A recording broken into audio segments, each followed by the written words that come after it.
What's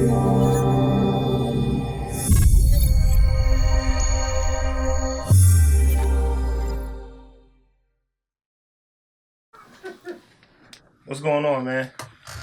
What's the deal? It's good to be able to sit down with you. Finally had this interview. No, I appreciate y'all boys. What's new? You dropped any new projects? Right now we about to release Dead Presidents, the mixtape May 18th. Mixtape. Is that your first mixtape? No, this my fourth. Oh, okay. Those weren't albums. Have you dropped an album yet? Nah, we at the Dead Presidents drop, we gonna try to do an album, complete album. So on the album, I know you just dropped a track with T Grizzly on World Star, right? Yeah. That's doing good. I think it's up to what, like 700,000? Almost 8, yup.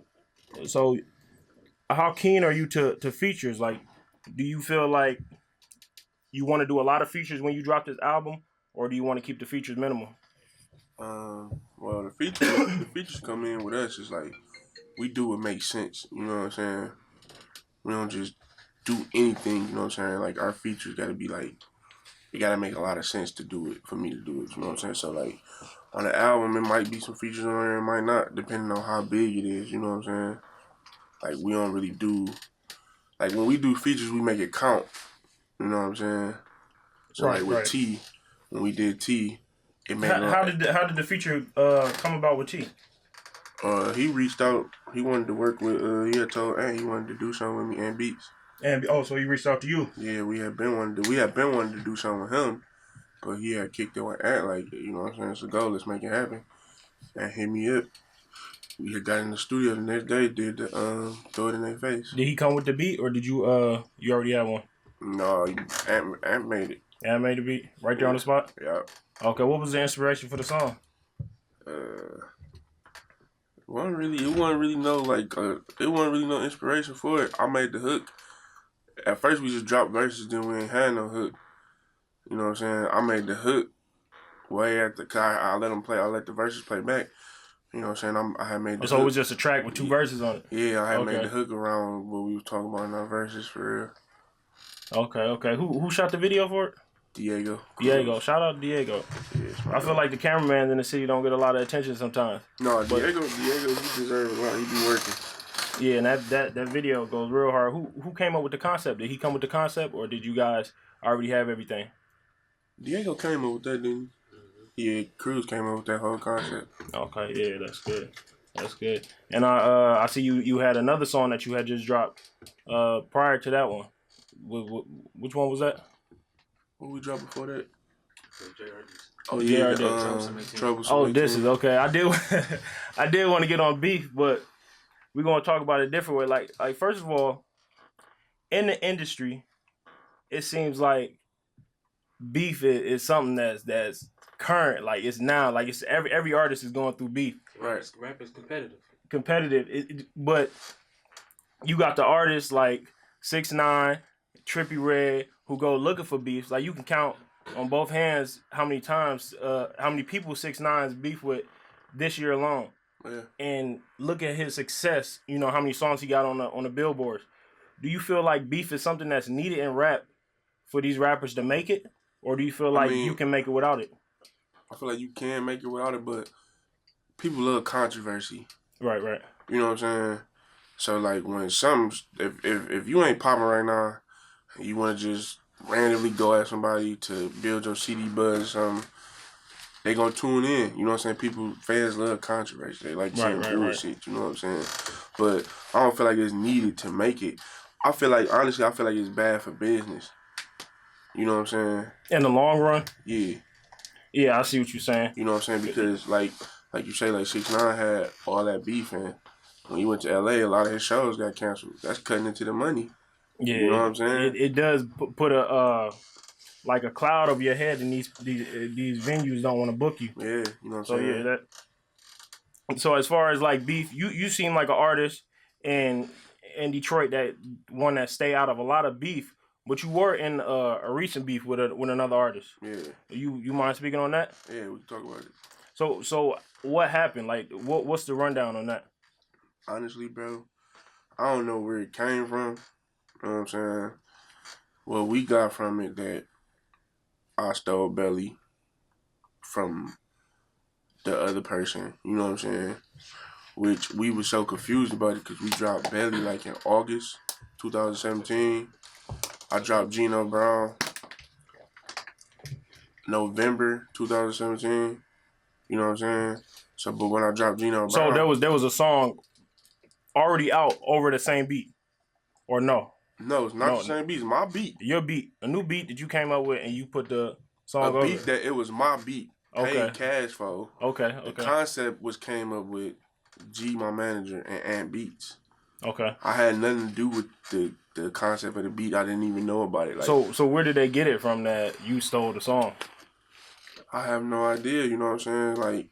Like I say, like we were so confused about it because by the time my CD dropped, you know what I'm saying, dog was in my DM like, let me pull up and get a CD. You feel what I'm saying? But around this year, when the shit started, like when way after Geno Brown dropped and his CD was about to drop, everything started coming out. Like, you know what I'm saying? Like he had a problem with me. I stole his song all of a sudden. You know what I'm saying? So we was really confused about it. Like, what tip he on? Like, he up and down? Is he fucking with me? Is he? I stole the song. Like, which one is it? You know what I'm saying? But we got the facts that can't no song. You know what's still in the song to me is like, it's a song already out. Right. I copied it and put it out my way. You know what I'm saying? Yeah.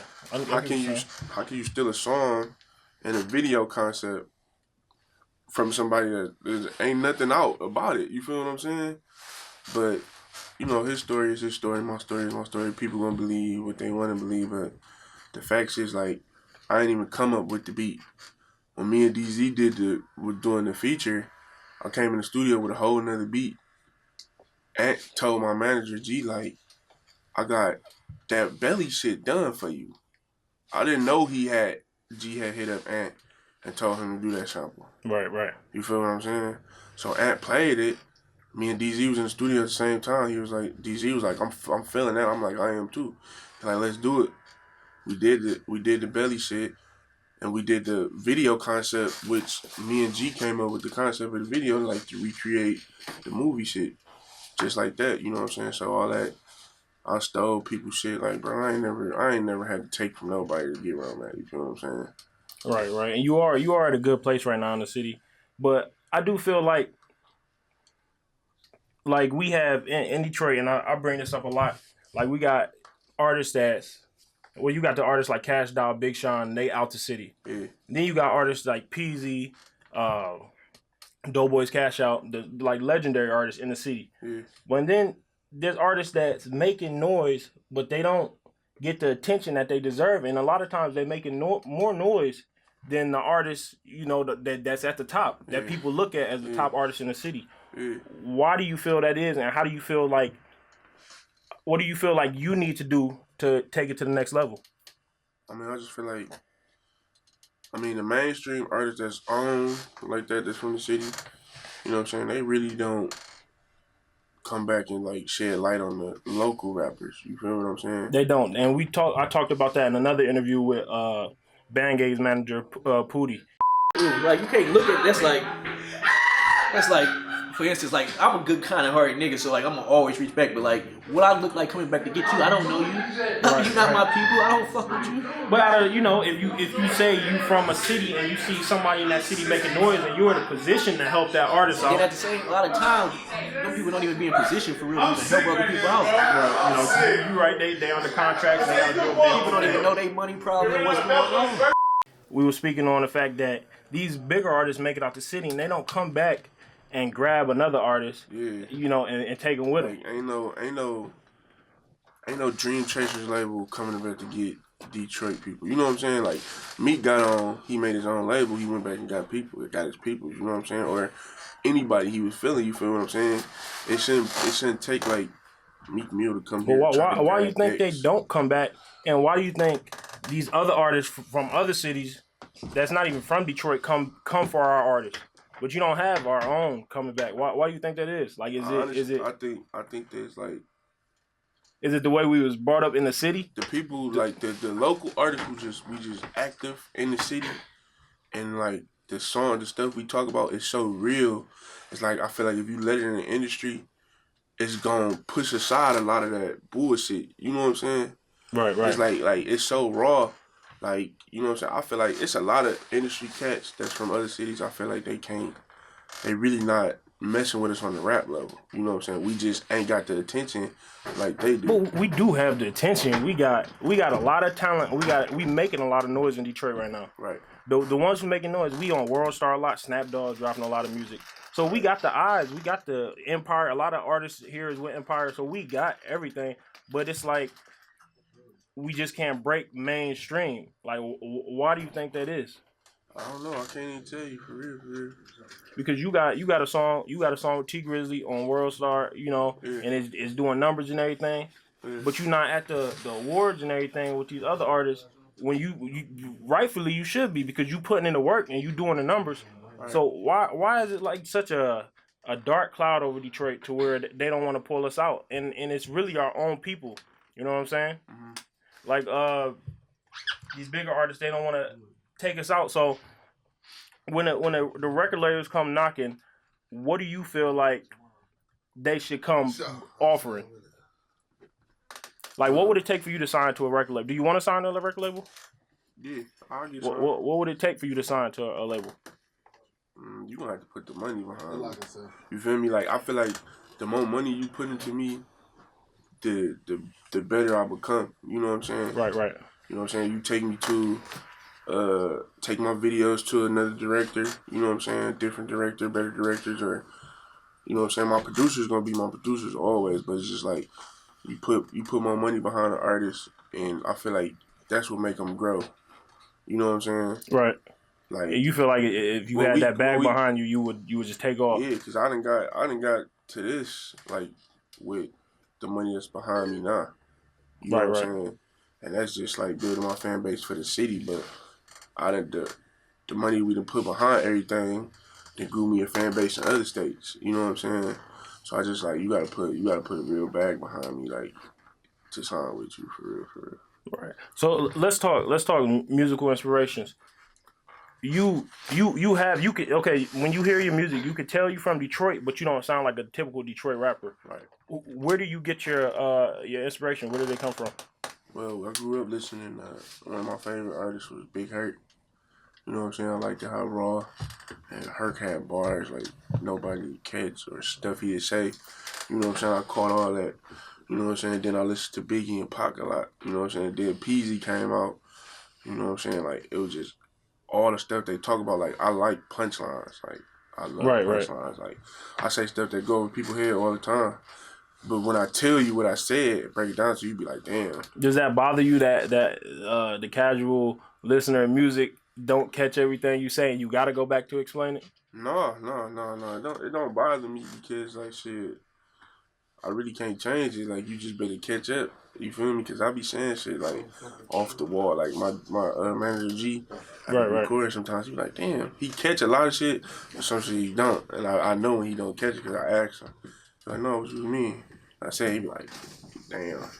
Like, you know what I'm saying? But it don't really bother me because when they catch on, I know they gonna fuck with it. You know what I'm saying? Right. Does it bother you now? Now you obviously put a lot of thought into your bars. You still write, or do you go in the booth like these other rappers and No, I write. You write. Okay. Does it bother you that people that like, okay, you got artists like Lil Pump, he made a song Gucci Gang. He said the same words like 56 times or something, and it was top of the charts. When you got an artist like yourself that put so much thought into your raps to make a good song and put it out, right, and it don't go off as good as the dumb stuff. Why do you think that is? And like, do you feel like you have you ever thought about dumbing down your own music? No, I just can't. I just feel like I can't just go in there and say anything. Right, That's not what I'm trying to sell. You know what I'm saying? Like, I ain't come out like that. Like, I never change my flow. You know what I'm saying? Just to say anything so they can repeat it. Like, I just don't like that. But I feel like people like that sell because, you know what I'm saying? It's all about marketing too. You know what I'm saying? You got pink hair, you got pink lips and all that shit. Like, people, it's something people gonna pay attention to. You know what I'm saying? So it sell. You know what I'm saying? So, like, an image to market, no matter what it is, like, if it's just... image is important. Yeah, like, if you walking like 6ix9ine, he's marketable as fuck. You know what I'm saying? How pink hair, the rainbow teeth. You know what I'm saying? And some of his music, no lie, some of his music be knocking. Right, You know what I'm saying? He makes, that's the thing, he make good music, and I think they do be doing this outlandish stuff to get the attention. Yeah, that's what and it that is. goes back to what we was talking about with beef. Like, a lot of people beef to get attention, to get, you know, to push them up, and it really don't be real. Yeah. Now you got stuff going on Instagram and the media and everything, because, you know, like, Instagram is the world right now. Right. So did you see what happened with Cuban Savage and Tato? Yeah. How did you feel about that? I mean, I don't feel like no man should put their hands on a female. Right, but and a lot of people that was defending him was saying, well, you don't know their situation, anything could have happened, you know. Yeah, I just hang with it. Like, I don't care what the scenario is. Like, right. Walk away. I don't condone beating no women. Right. You know what I'm saying? That ain't my stilo. Yeah, that's not a good thing. And then also, you know who Lil Tay is? Are you familiar with her? The Woe Vicky and Lil Tay, they was just recently beefing with Snoop Dogg, or they tried to start a beef with Snoop Dogg. No. Yeah. Who? The white girl on Instagram. Which one? No, I don't know. Okay, well, it's another little person on Instagram where they do a lot of stuff. So she tried to start a beef with Snap Dogg, and they shut it down fast. 2-3 days later, they was making videos apologizing and everything. And the girl that was with her in the video is Lil Tay. It's a little Asian girl. Oh, will she be holding the money and shit? Yeah, she did, you know, she's on the houses. Well, it just came out on TMZ that her mother lost her job as a realtor, and the houses that she was stunting in was their houses that she was supposed to be selling. So they fired her for it. Right. Like, so the extremes that they go through to push their image and to make it big on Instagram. Right. Would you ever yourself do anything that extreme? No, I wouldn't go to the extreme of making myself look dumb or getting my people in trouble. You know what I'm saying? Just for my image, I couldn't do it. Now, if it's some real shit that just happened, like I beat a nigga up on camera and y'all just happen to catch it, then that's that. Right. You know what I'm saying? But I ain't about to just go out there and pretend or just do it because I know the camera right there. You know what I'm saying? I can't do that. No. Right. So, the name Jeno Cashh, I know you had an album from Jeno. Is that from New Jack City? Yeah, Geno Brown. What made you adopt that name? I don't know, because shit, it rhymed with Nino. Nino? Oh, Yeah. Geno. Okay. Yeah. Okay. So he was like, fuck it, we gonna do that. New Jack City. New Jack. How long you been like rapping? Because I know we talk about your inspiration, but like, how long have you been rapping? Seriously? Yeah. Seriously.